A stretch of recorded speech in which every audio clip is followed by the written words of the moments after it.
الحمد للہ رب العالمین والصلاة والسلام علی محمد الامین فاعوذ باللہ من الشیطان الرجیم بسم اللہ الرحمن الرحیم۔ خواتین و حضرات، یہ سورہ آل عمران کی آیت 52 ہے جس سے ہم قرآن مجید کا مطالعہ شروع کر رہے ہیں۔ اس سے پہلے سیدنا مسیح علیہ السلام کی دعوت بیان ہوئی، یعنی اللہ تعالیٰ نے ان کا تعارف کراتے کراتے یہ اسلوب اختیار کیا کہ ان کی زبان سے ان کی دعوت پیش کر دی۔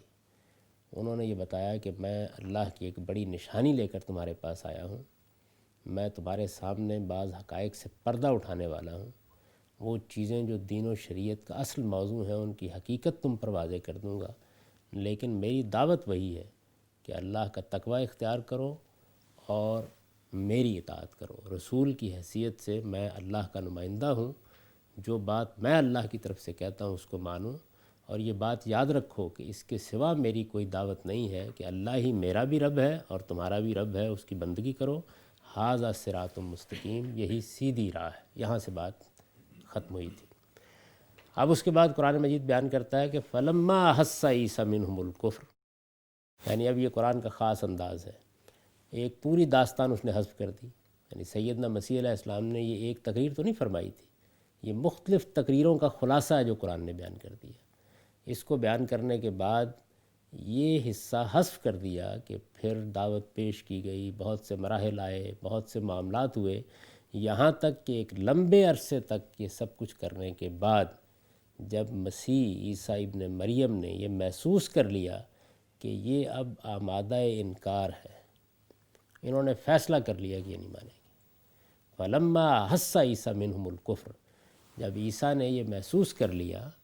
کہ یہ اب انکار ہی کر کے رہیں گے، یہ درپے انکار ہیں، یہ اب انکار سے ہٹنے والے نہیں ہیں، تو اس موقع کے اوپر قال من انصاری الی اللہ، انہوں نے اپنے ساتھیوں کو، اپنے قریبی لوگوں کو یہ دعوت دی کہ کون اللہ کی راہ میں میرا مددگار ہوتا ہے۔ یعنی اپنی قوم کی طرف سے کفر کو محسوس کر لینے کے بعد اس سے بھی اندازہ کر لیجئے کہ انکار کے تو کئی مراحل آئے ہوں گے، یعنی انہوں نے بات نہیں مانی ہوگی، بات سے گریز کیا ہوگا، ان کے مذہبی پیشواؤں نے طرح طرح کے بہانے تراشے ہوں گے، الزامات لگائے ہوں گے، یہ ساری داستان انجیل میں بیان ہوئی ہے، معلوم ہو جاتی ہے۔ گروہ اور فرقے کم و بیش وہی تھے جو ہمارے ہاں ہیں۔ مثال کے طور پر آپ جگہ جگہ انجیل کو اگر پڑھیں تو اس میں دیکھیں گے کہ فریسیوں نے یہ کہا، یہ سیدنا مسیح علیہ السلام کہتے ہیں کہ اے فریسیو، تو یہ فریسی کون ہے؟ یہ بالکل اہل حدیث ہے۔ یعنی ہمارے ہاں جو اہل حدیث نقطہ نظر کے لوگ ہیں، جس طریقے سے وہ روایتوں کے ساتھ تمسک کرتے ہیں اور شریعت کے ظاہر کو بڑی اہمیت دیتے ہیں، جس کی ایک مثال خود ظاہریہ کا نقطہ نظر ہے، جس کے ایک بڑے جلیل القدر امام ابن حزم ہوئے ہیں، تو یہ نقطہ نظر کم و بیش ان کا تھا۔ اسی طریقے سے ہمارے ہاں جس طریقے سے آپ فقی لوگوں کو کہتے ہیں، احناف ہیں، شوافے ہیں، ان کے جو بڑے بڑے نمائندے تھے وہ فقیہی کے لفظ سے تعبیر کیے گئے۔ انجیل میں بھی ان کے لیے یہی لفظ استعمال کیا جاتا ہے اور اسی طرح سے ان کو بلایا جاتا ہے۔ اسی طرح وہ لوگ جو روایتوں کے منکر تھے، یعنی ٹریڈیشنلسٹ نہیں تھے بلکہ اپنی کوئی تعبیر پیش کرتے تھے، ان کے لیے صدوقی کا لفظ آتا ہے۔ تو اگر آپ دیکھیں تو یہی نمائندے ہیں جو ہر دور میں پیدا ہو جاتے ہیں، کیونکہ انسان کا معاملہ یہی ہے کہ اگر آپ اس پہ غور کر کے دیکھیں تو اس میں بعض لوگ ایسے ہوں گے کہ جو کسی چیز کے اندر اتریں گے، اس کی حکمت دریافت کریں گے، اس کے باہمی ربط کو محسوس کریں گے، چیزوں کو ظاہر سے اٹھا کر اس کی حقیقت کی طرف لے جائیں گے، ان کے باہمی ربط سے پورے نظام کو سمجھیں گے۔ ہمارے ہاں اس کی نمائندگی مثال کے طور پر شریعت کی تعبیر کے بڑے بڑے لوگوں میں سے امام ابو حنیفہ اور امام مالک کرتے ہیں۔ بہت سے لوگ ایسے ہوں گے کہ جن کے ہاں ظاہر الفاظ بڑی اہمیت اختیار کر لیتا ہے اور وہ چیزوں کو اجزاء میں بھی قبول کر لیتے ہیں، ضروری نہیں کہ ان کے باہمی ربط اور حکمت کو سمجھ کے قبول کریں، تو اس کی نمائندگی ہمارے ہاں امام شافعی، امام بن حنبل کرتے ہیں۔ یعنی یہ چیز ہے کہ جو انسانی فطرت کے لحاظ سے، اس وجہ سے میں ہمیشہ یہ کہا کرتا ہوں کہ اگر خواص کا کوئی مذہب ہو سکتا ہے تو وہی ہو سکتا ہے کہ جو ہمارا نقطہ نظر ہے، لیکن عوام کا مذہب اگر لوگوں کو آزاد چھوڑ دیا جائے، کوئی سیاسی عوامل کام نہ کرے، تو زیادہ تر اہل حدیث ہوگا۔ یعنی یہ چیز کچھ انسان کے معاملات ہی سے متعلق ہے، ایسی ہی واقع ہوئی ہے۔ یہ آپ دیکھیے نا کہ اس وقت کیا صورتحال ہوئی کہ حنفی مذہب کو بڑے پیمانے پر تائید حاصل ہو گئی عباسی اور اموی خلافت کے بعد پیدا ہوا، لیکن عباسیوں کی بڑی تائید حاصل ہو گئی، اور عباسیوں کی تائید ہی نہیں حاصل ہوئی، اس کے بعد عثمانیوں کی تائید بھی حاصل ہو گئی۔ تو سیاسی لحاظ سے گویا ایک بہت بڑی سلطنتیں ہیں جو پشت پناہی کرتی رہیں، سارے قاضی انہی کے مقرر کیے گئے، چیف جسٹس انہی کے ہاں سے انتخاب کیا گیا۔ تو یہ معاملات ایک لمبے عرصے تک، صدیوں تک جب اس طرح چلتے رہے تو اس کے نتیجے میں یہ مذہب زیادہ مقبول ہو گیا، زیادہ لوگ حنفی قرار پائے۔ ورنہ اگر لوگوں کو بالکل عام طریقے پر چھوڑ دیا جائے تو جو میں نے آپ کے سامنے تصویر رکھی ہے وہ معاشرے کی تصویر بن جائے گی۔ یہ کچھ انسان کی فطرت کا معاملہ ہے۔ تو یہ تمام گروہ وہاں بھی موجود تھے، اسی طرح موجود تھے، ان کے نام مختلف تھے۔ وہاں آپ کو صدوقی کا نام ملے گا، وہاں آپ کو فریسی کا نام ملے گا، وہاں آپ کو فقیہوں کے لفظ کے ساتھ سیدنا مسیح علیہ السلام خطاب کرتے ہوئے نظر آئیں گے۔ تو یہ وہ لوگ ہیں، یعنی مذہبی پیشوا ان کے علماء، ان کے سردار، ان کے رویے سے سیدنا مسیح علیہ السلام نے جب یہ محسوس کر لیا کہ اب ان پتھروں میں جھونک نہیں لگائی جا سکتی، یہ اب انکار کا فیصلہ کر چکے ہیں، تو اس موقع پر انہوں نے اپنے ساتھیوں سے مدد چاہی کہ اللہ تعالیٰ اب آگے کے مراحل میں، پیغمبر یہ محسوس کر رہا ہوتا ہے کہ اگر میری قوم نے انکار کا فیصلہ کر لیا، یعنی وہ کفر پر قائم ہو گئی، جس طرح لوگ ایمان پر قائم ہوتے ہیں اس طرح کفر پر قائم ہو گئی سب لوگوں نے، اور سب لوگوں سے مراد وہی، یعنی پہلے مرحلے میں تو بڑے بڑے لیڈر، مذہبی پیشوا یہی فیصلہ کریں گے نا، اس کے بعد پھر عوام فیصلہ کرتے ہیں۔ تو جب پیغمبر یہ محسوس کرتا ہے کہ یہ صورت پیدا ہو گئی، اس لیے دیکھیے بڑا ہی لطیف لفظ استعمال کیا ہے، فلما حس عیسیٰ منہم الکفر، یعنی ابھی وہ نوبت ہو سکتا ہے نہ آئی ہو کہ اللہ کے نزدیک بھی یہ کفر اب قابل سزا ہو گیا ہے، اس میں ابھی شاید کچھ وقت باقی ہو، لیکن سیدنا مسیح علیہ السلام کے اپنے احساس کو اسی لفظ سے تعبیر کیا ہے۔ جب مسیح نے محسوس کیا، یعنی جب انہیں یہ محسوس ہونے لگ گیا کہ میری قوم کے ماننے کا کوئی امکان نہیں، میری قوم کے لیڈروں کو اب اسی راستے پر رہنا ہے، وہ فیصلہ کر چکے ہیں کہ یہیں کھڑے رہیں گے، اس کفر پر جب وہ آ گئے ہیں، اس موقع کے اوپر پیغمبر یہ محسوس کرتا ہے کہ اب کئی چیزیں ہو سکتی ہیں۔ یہ ہو سکتا ہے کہ مجھے اس علاقے سے ہجرت کرنے کے لیے کہہ دیا جائے، ممکن ہے کسی اور قوم کے پاس جا کر دعوت پیش کرنے کے لیے کہہ دیا جائے، جس طرح مثال کے طور پر رسالت میں آپ صلی اللہ علیہ وسلم کے معاملے میں ہوا۔ یعنی آپ کو آخری مرحلے میں جب یہ محسوس کر لیا گیا کہ قوم کے سردار ماننے کے لیے تیار نہیں ہے، تو اللہ کی طرف سے حکم دیا گیا کہ آپ مختلف قبائل کے سامنے اپنی دعوت پیش کر دیں، یعنی قریش سے ہٹ کر آپ مختلف قبائل کے سامنے جائیں اور اپنی دعوت پیش کریں۔ چنانچہ یہ معلوم ہوتا ہے تاریخ سے کہ پھر مینا میں رسالت میں آپ صلی اللہ علیہ وسلم حج کے موقع پر مختلف قبیلوں کے پاس گئے اور ان کے سامنے اپنی دعوت پیش کی، اور یہ کہا کہ اگر تم مجھے پناہ دینے کے لیے تیار ہو جاؤ اور میں تمہارے ہاں آ کے اس دعوت کا کام کروں تو کیا تم اس کے لیے آمادہ ہو؟ تو یہ بات بھی ہو سکتی تھی، یعنی امکانات ہیں مختلف نوعیت کی۔ یا جس طرح کا معاملہ مثال کے طور پر سیدنا ابراہیم کے معاملے میں پیش آیا کہ انہوں نے جب اپنی قوم پر حجت تمام کر دی اور اپنی قوم کو چھوڑ کر وہ نکلے، تو انہیں ایک دوسرا مشن دے دیا گیا کہ اب وہ اپنی اولاد کے ایک حصے کو فلسطین میں آباد کریں، ایک حصے کو جزیرہ نما عرب میں آباد کریں، وہاں اللہ کا ایک معبد بنائیں، جس طرح کہ انہوں نے بعد میں کیا۔ تو یہ سارے مراحل ہیں کہ جو کسی بھی پیغمبر کو اپنی قوم پر حجت تمام کر دینے کے بعد پیش آ سکتے ہیں۔ کچھ نہیں کہا جا سکتا تھا کہ اگلا مرحلہ کیا ہوگا، تو اس مرحلے کو محسوس کر کے یہ مرحلہ ہے جس کو پیغمبروں کی دعوت میں ہجرت اور برات کا مرحلہ کہتے ہیں، یعنی اب قوم کو چھوڑنے کا وقت آ رہا ہے۔ چھوڑنے کی صورت کیا ہوگی اس کو اللہ تعالیٰ واضح نہیں کرتے۔ چنانچہ رسالت میں آپ صلی اللہ علیہ وسلم کے بارے میں بھی قرآن میں آپ دیکھیں گے کہ ان الفاظ میں اس کو بیان کیا جاتا ہے کہ اما نتوفینک و نورینک بعد الذین، ہو سکتا ہے ہم آپ کو وفات دے دیں، اور ہو سکتا ہے کہ جو کچھ ہم کرنے والے ہیں وہ آپ کو آپ کی آنکھوں سے آپ کے سامنے دکھا دیں۔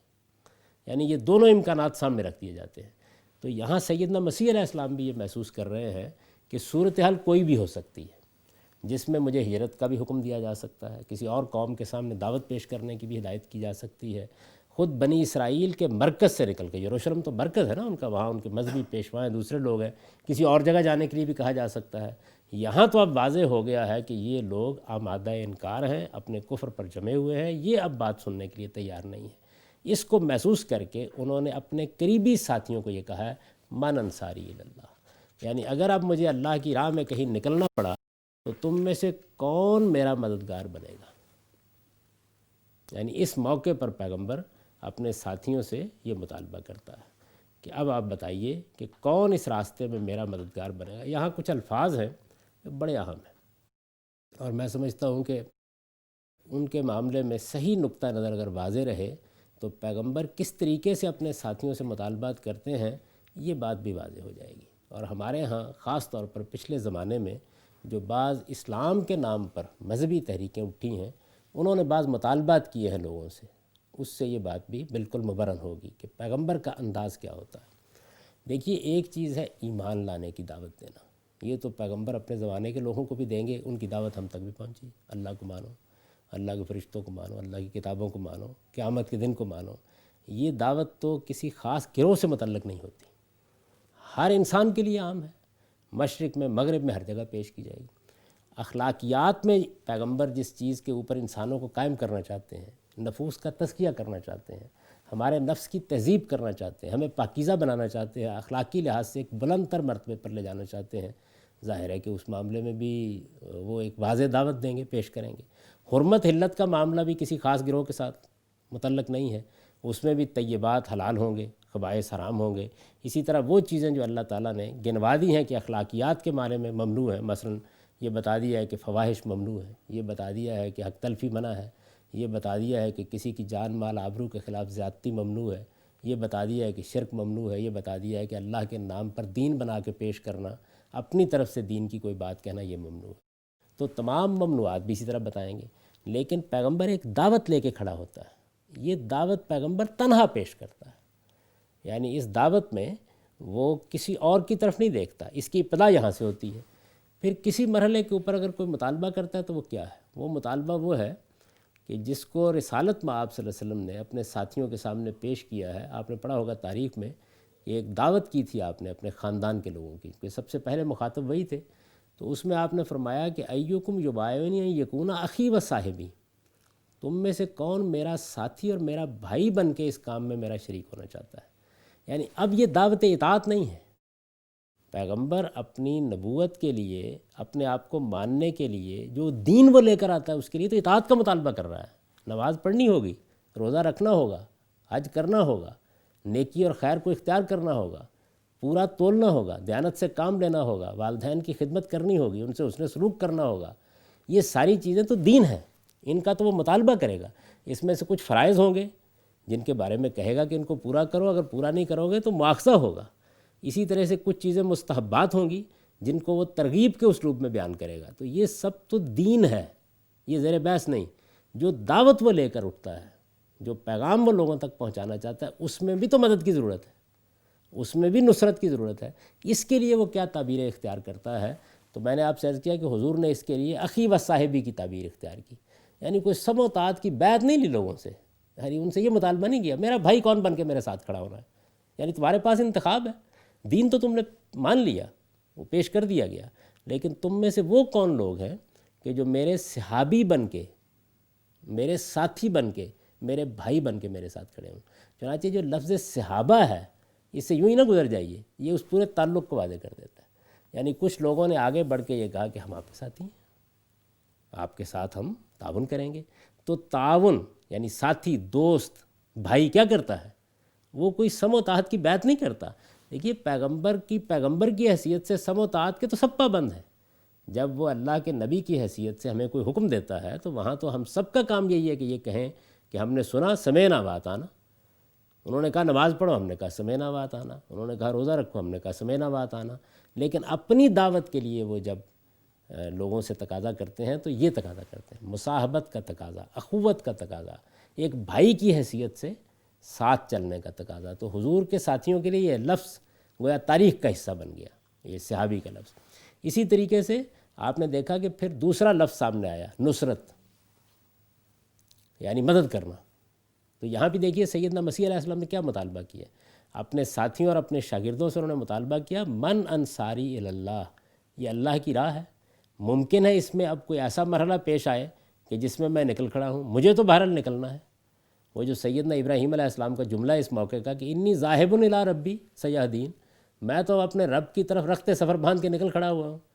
وہ میرے لیے راہ کھولے گا۔ اس موقع کے اوپر انہوں نے جو لفظ استعمال کیا ہے وہ نصرت کا لفظ ہے، کون میرا مددگار بنتا ہے، کون میرے لیے کچھ کرنے کے لیے تیار ہوتا ہے۔ تو یہاں بھی انہوں نے یہی مطالبہ کیا،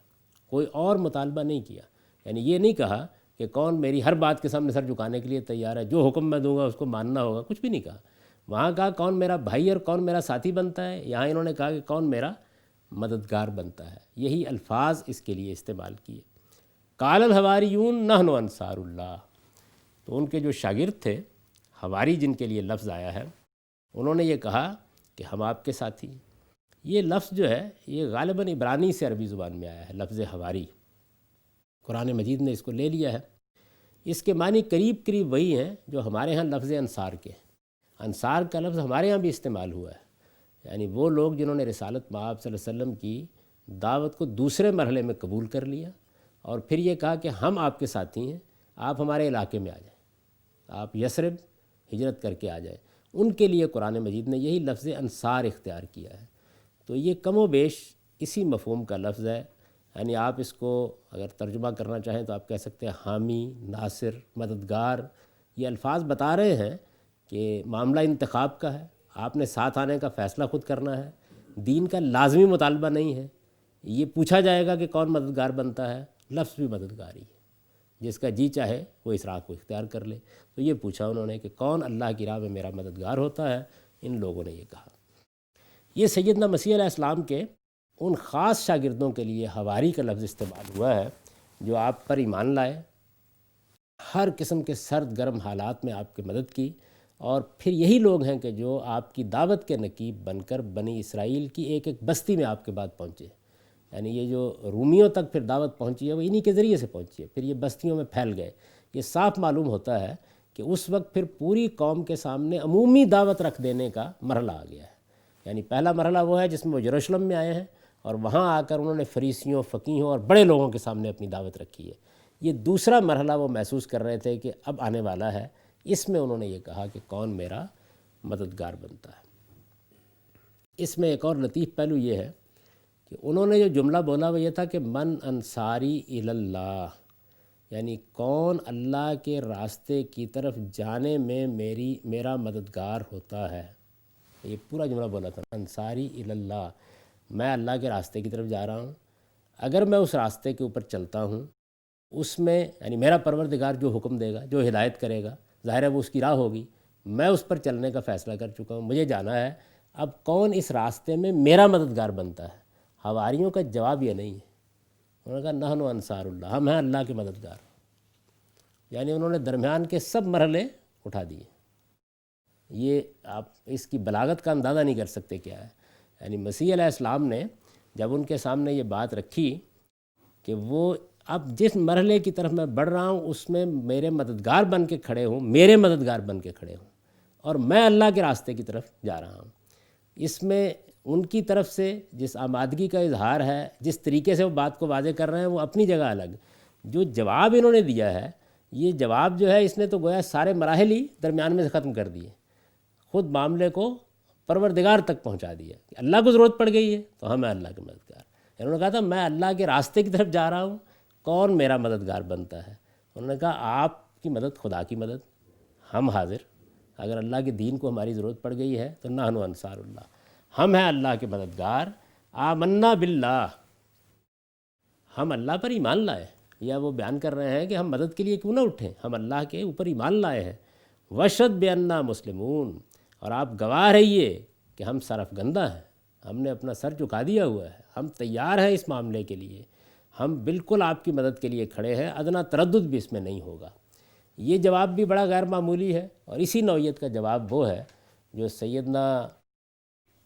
معاذ نے دیا تھا، انصار کے بعد دوسرے لیڈروں نے دیا تھا۔ یعنی رسالت مآب صلی اللہ علیہ وسلم نے جب ان سے یہ پوچھا ہے معرکہ بدر میں اترنے سے پہلے، تو آپ نے 2-3 مرتبہ سوال کیا، اور سوال اس انداز سے کیا کہ لوگ اگر پیچھے ہٹنا چاہیں تو ہٹ جائیں، جو پیغمبروں کا عام طریقہ ہوتا ہے۔ ایک بڑا نازک مرحلہ تھا، اس وقت قریش نے فیصلہ کر لیا تھا کہ اب وہ طاقت کے بلبوتے کے اوپر اس چھوٹی سی بستی کو الٹ کر رکھ دیں گے۔ 1000 کا لشکر جٹار لے کر وہ حملہ آور ہو گئے تھے۔ تو حضور نے بھی اس موقع کے اوپر اسی نوعیت کا سوال کیا ہے، جس کے جواب میں انہوں نے کہا انصار نے کہ غالباً آپ کا روح سخن ہماری طرف ہے۔ یعنی پہلے تو وہ خاموش رہے اور قریش اور مہاجرین زیادہ بات کرتے رہے کھڑے ہو کر، تو جب آپ نے 2-3 مرتبہ بات دہرائی تو انہوں نے کہا کہ غالباً آپ کا روح سخن ہماری طرف ہے، ہم وہ نہیں ہیں کہ حضرت موسیٰ کے ساتھیوں کی طرح یہ کہیں کہ آپ جائیے، آپ اور آپ کا پروردگار جا کر لڑے، اس کے بعد ہم آ جائیں گے، نہیں آپ ہمیں لے کر نکلیں گے اور سمندر میں بھی چلے جائیں گے تو ہم آپ کے ساتھ ہیں۔ تو اسی نوعیت کا جواب یہ ہے کہ انہوں نے بھی گویا سارے پہلو جو ہیں ان کو درمیان سے اٹھایا اور یہ کہا کہ نحن انصار اللہ، اللہ نے بلا لیا ہے تو ٹھیک ہے، ہم مددگار ہیں آپ کے، اور بات یہ ہے کہ کیوں مددگار نہ ہوں، ہم ایمان لائے ہیں، آپ گواہ رہے ہیں کہ بأننا مسلمون، ہم سرکش نہیں ہیں، ہم سرفگندہ ہو چکے ہیں۔ اس کے بعد ایک بڑی غیر معمولی دعا ہے، لیکن اس سے پہلے کہ ہم اس دعا کی طرف بڑھیں، یہ دیکھ لیجئے کہ یہ جو انہوں نے کہا نحن انصار اللہ، اور یہ کہنے کی بجائے کہ نحن انصاروں کا اللہ، یہ درمیان کے سب جملے اڑا دیے، اس میں کیا چیزیں ہیں کہ جو پیش نظر رہنی چاہیے؟ ان میں سے ایک چیز تو یہ ہے کہ سیدنا مسیح کے ارشاد میں جو لفظ تھا نا الہ، یعنی میں اپنے رب کی طرف جا رہا ہوں، اس رب کی طرف جانے میں تم میرے مددگار بنتے ہو، تو یہ جو الہ ہے یہ اس مسافت کو واضح کر رہا ہے جو راہ اور منزل کے درمیان ہوتی ہے، یعنی ان کے سامنے آگے ایک منزل ہے اور وہ سمجھتے ہیں کہ اس میں کوئی بھی مراحل پیش آ سکتے ہیں۔ تو داعی کی حیثیت ہے، وہ دعوت دینے والے تھے، ان کے شان یہی تھا کہ وہ اپنے مخاطبین کو اس راہ کی مشکلات اور درمیان کی مسافت سے آگاہ کر دیں۔ تو انہوں نے پورا جملہ بولا ہے، یعنی پوری بات واضح کر دی ہے کہ پروردگار کی طرف سے کوئی فیصلہ ہونا ہے، اس فیصلے پہ مجھے لبیک کہنی ہے، اس طرف مجھے جانا ہے، اور اگر تم میرا ساتھ دے سکتے تو دو۔ حواریوں کے جواب میں فدویت کا جوش ہے، گویا انہوں نے یہ ساری مسافت ایک ہی جست میں طے کر لی، اور دعوت حق کا ایک بڑا نازک مرحلہ ہے، اس میں ان کے جذبے کے شان یہی بات تھی، یعنی ان کی طرف سے جواب یہی ہونا چاہیے تھا، اور دعوت دینے والے کی طرف سے اسی طرح بات کو توضیح میں بیان ہونا چاہیے تھا۔ تو یہ چیز جو ہے یہ بہت توجہ کرنے کی ہے کہ دعوت دینے والے کو کس مقام پر کھڑے ہو کر بات کرنی چاہیے، اور جواب دینے والوں کے لیے اعلیٰ ترین مرتبہ اور اعلیٰ ترین مقام کیا ہے۔ اب یہ کچھ قرآن مجید نے واضح کیا ہے کہ جب انہوں نے یہ دعوت دی تو اس کے جواب میں کیا کیا چیزیں ہیں کہ جو مدد کے مضمرات کی حیثیت رکھتی ہیں، یعنی مدد مانگی ہے تو کیا چیزیں چھپی ہوئی ہیں، تو اس کو انہوں نے بیان کیا۔ پہلے تو یہ بیان کیا کہ ہم ایمان لائے ہیں، جب ہم ایمان لائے ہیں تو پھر ہمارا کام یہی ہے کہ ہم سرفگندہ ہو کر کھڑے ہوں، آپ گواہ رہیے کہ ہم اسی مقام پر کھڑے ہیں۔ ربنا آمنا بما انزلتا،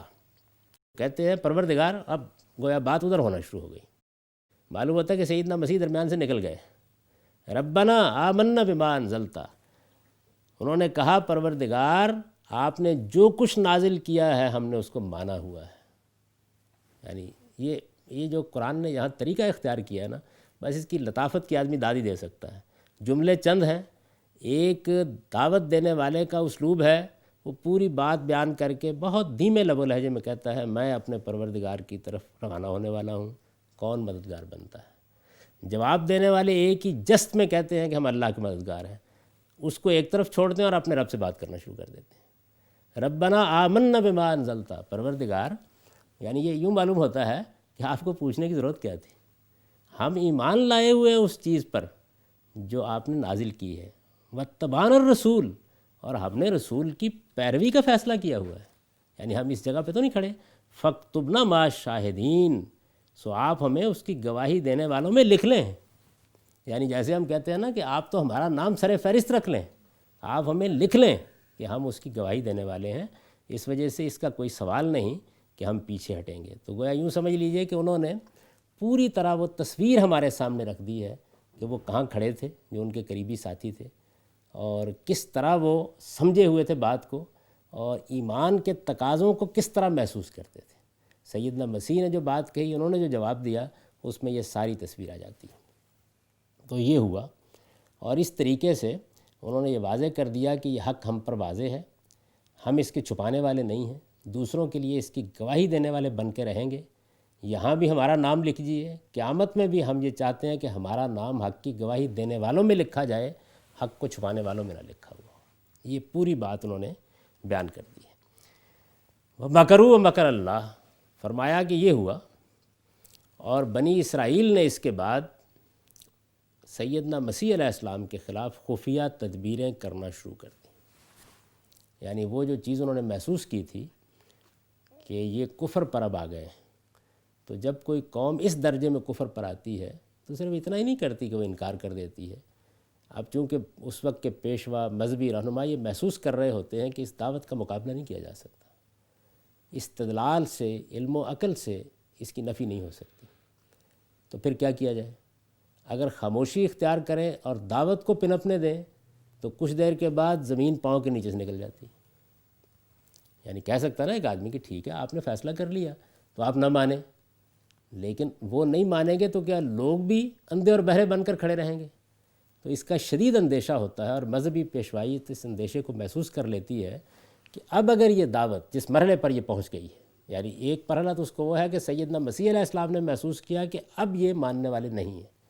اس کے ساتھ ہی یہ چیز بھی نمایاں ہو جاتی ہے کہ اگر یہ ماننے والے نہیں ہیں تو دعوت کا رخ اب عوام کی طرف ہوگا، یعنی اب جو دوسرے لوگ ہیں ان تک پہنچنا شروع ہو جائے گی۔ جب وہ ان تک پہنچنا شروع ہوگی اور حقیقت واضح ہونا شروع ہوگی تو ان لوگوں کے پاؤں کے تلے سے زمین نکلنا شروع ہو جائے گی۔ جو کچھ بھی لوگ ان کے اوپر اعتماد رکھتے ہیں وہ اعتماد آہستہ آہستہ متزلزل ہونا شروع ہو جاتا ہے۔ یہ وہ نازک مرحلہ ہوتا ہے جس پر ہمیشہ ہی تاریخ میں جو پہلے سے مذہبیت موجود ہوتی ہے وہ یہ فیصلہ کرتی ہے کہ اب آدمی کا خاتمہ کر دیا جائے، یعنی یہ وہ مرحلہ ہے جس کو قرآن نے بیان کر دیا جہاں پر فرمایا مکروا و مکر اللہ، یعنی یہ ہوا انہوں نے اس طریقے سے یہ بات کہی، محسوس کر لیا انہوں نے کہ یہ مرحلہ آ گیا ہے، اور ادھر بنی اسرائیل نے ان کے خلاف خفیہ تدبیریں کرنا شروع کر دیں۔ فرمایا کہ انہوں نے کرنا شروع کر دیں و مکر اللہ نے بھی کرنی شروع کر دی، یعنی یہ بالکل اس طریقے سے دونوں جملے آ گئے ہیں کہ جیسے ہی قوم کے پیشوا یہ فیصلہ کر لیتے ہیں تو اللہ بھی اپنی تدبیر شروع کر دیتا ہے۔ پیغمبر کے معاملے میں تو یہ نہیں ہوتا کہ وہ اس کو تنہا چھوڑ دے، وہ اللہ کے رسول تھے، اب گویا وہ وقت آ گیا کہ قوم نے یہ فیصلہ سنا دیا کہ وہ اب پیغمبر کی بات بھی سننے کے لیے تیار نہیں ہے، تو جو تدبیر انہوں نے کرنا شروع کی اپنے طریقے سے، اللہ نے اپنی تدبیر شروع کر دی۔ واللہ خیر الماکرین، اور فرمایا کہ اللہ بہترین تدبیر کرنے والا ہے، اللہ کے مقابلے میں کس کی تدبیر چلے گی؟ اس کے بعد آگے اس کو بیان کیا ہے کہ پھر وہ پوری کی پوری تدبیر جو اللہ تعالیٰ نے فرمائی اور جس کے مطابق پھر فیصلہ سنایا وہ کیا تھی، آگے وہ بیان ہوا ہے۔ یہ جو تدبیر کا معاملہ ہے، یعنی انہوں نے کیا تدبیریں کی؟ پہلا کام تو انہوں نے یہ کیا کہ انہوں نے آپ پر اور آپ کے ساتھیوں پر اسلاف کی روایات کو توڑنے اور بزرگوں کی توہین و تحقیر کرنے کا الزام لگانا شروع کر دیا۔ یہ جب آپ انجیل پڑھیں گے تو بالکل واضح ہو جائے گا کہ یہ کیا مرحلہ ہے اور اس میں انہوں نے کیا کیا۔ اس سے مقصود یہ ہوتا ہے کہ عوام استدلال کی طرف توجہ نہ کریں بلکہ ان کے جذبات بھڑکا دیے جائیں۔ بالکل یہی کام کیا انہوں نے، ایک ایک شخص کو وہ متنبع کرتے اور یہ توجہ دلاتے کہ یہ تو اصل میں ہمارے سارے بزرگوں کی روایات کے خلاف کھڑا ہے، ہمارے اسلاف کی روایات کو اس نے توڑنے کا فیصلہ کر لیا ہے۔ علامہ اقبال نے جاوید نامے میں ایک مقام پر ابو جہل کا نوحہ نقل کیا ہے،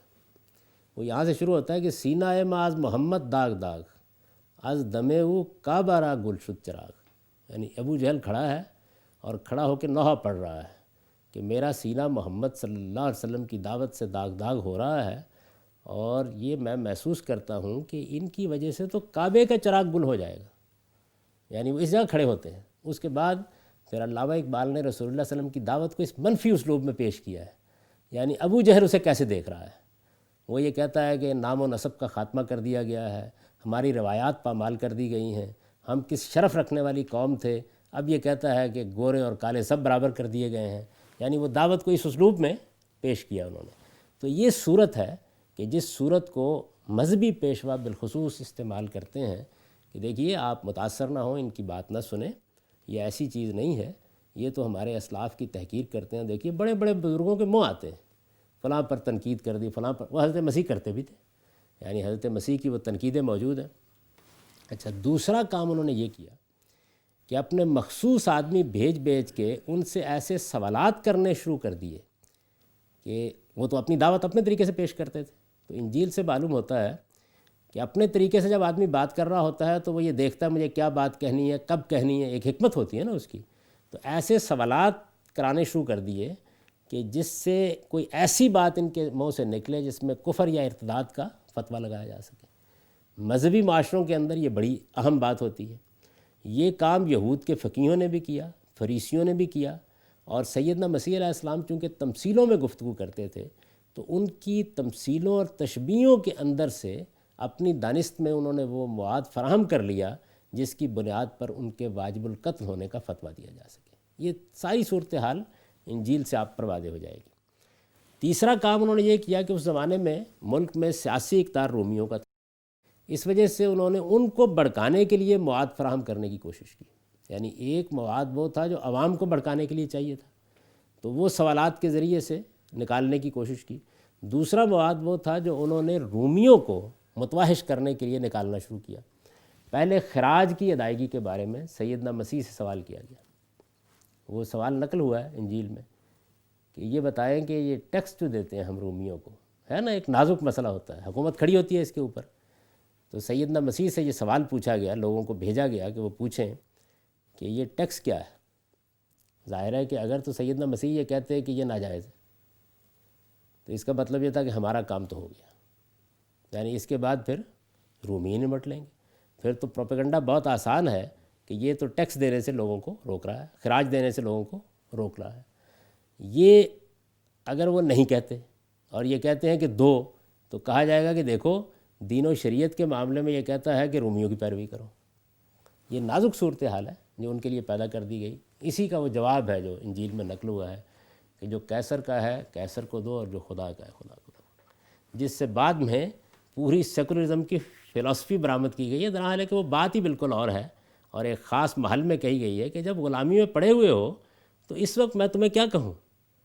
اس محکومی میں تم نے ٹیکس دینا ہے، ایک حکومت تم پر قائم ہے، لیکن خدا کے بھی کچھ حقوق ہیں جو تم کو ادا کرنے ہیں۔ تو بڑا ہی بلیغ جواب انہوں نے دیا ہے، لیکن یہ بھی ایک سازش تھی اور اسی کا ایک حصہ تھا جس کو قرآن نے یہاں بیان کیا۔ یعنی میں اس لفظ کی تشریح کر رہا ہوں، قرآن نے کہا مکرو،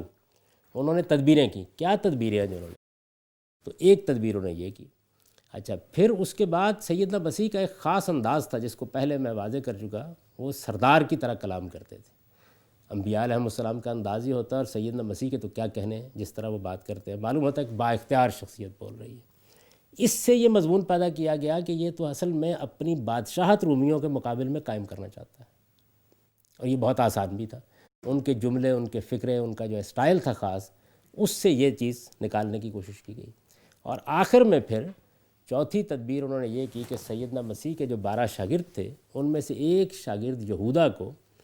جو بدقسمتی سے منافق تھا، رشوت دے کر اس بات پر راضی کر لیا کہ وہ جناب کی مخبری کر دے۔ وہ رات کو کوہ زیتون پر چلے جاتے تھے، تو اس وقت کہاں ہوں گے، چونکہ لوگوں کا ایک بہت بڑا ہجوم ساتھ چلتا تھا، تو اس طرح ان کو گرفتار کرنا ممکن نہیں تھا، پکڑنا بھی ممکن نہیں تھا۔ تو اس چیز کو سامنے رکھ کر یہ کام بھی کیا گیا۔ یہ تدبیریں ہیں جو انہوں نے کیں۔ اللہ تعالیٰ کہتے ہیں کہ اس کے جواب میں ہم نے بھی اپنی تدبیر کی۔ وہ تدبیر کیا تھی، اس کا اعلان کر دیا گیا۔ وہ تو خدا کو تو اپنا معاملہ ایسے ہی کرنا ہوتا ہے۔ فرمایا واللہ خیر الماکرین۔ یہ ہوا اور بنی اسرائیل نے اس کے خلاف خفیہ تدبیریں کرنی شروع کیں، اور اللہ نے بھی اس کے جواب میں خفیہ تدبیر کی، اور ایسی تدبیروں میں اللہ سب سے بڑھ کر ہے۔ اس قال اللہ، جب اللہ نے سیدنا مسیح علیہ السلام کو کہا یا عیسیٰ، اے عیسیٰ انی متوفیک، میں نے فیصلہ کیا ہے کہ میں تجھے وفات دوں گا، میں تجھے قبض کر لوں گا، رافعوں کا الیہ، اور اپنی طرف اٹھا لوں گا، و مطہروں کا من الذین کفروا، اور تیرے ان منکروں سے تجھے پاک کروں گا،